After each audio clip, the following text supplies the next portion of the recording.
नमस्कार मित्रांनो, मी मेघा पार्शेवार आज तुमच्यासाठी ओनली एज्युकेशन या यूट्यूब चॅनलवर सुंदर बोधकथा घेऊन आली आहे। बोधकथेचे नाव आहे यशस्वी होण्यासाठी।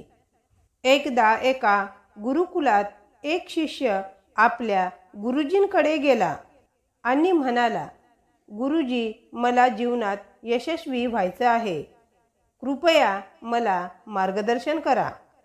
गुरुजीने त्याला नदीकाठी नेले आणि म्हणाले, माझ्यासोबत या।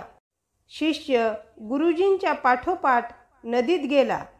गुरुजींनी त्याला एका ठिकाणी थांबवलं आणि अचानक त्याचं डोकं पाण्यात दाबलं। शिष्य धडपडू लागला, त्याला श्वास घेता येईना।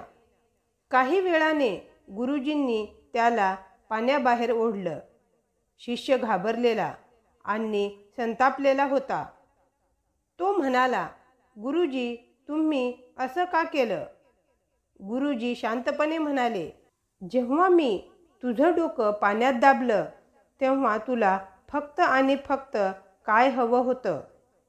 शिष्य म्हणाला, श्वास।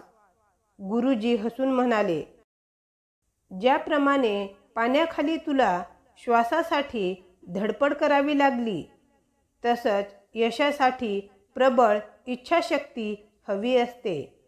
जेव्हा तुझी यशासाठीची इच्छा श्वासाइतकी तीव्र होईल तेव्हा तुला यश नक्कीच मिळेल।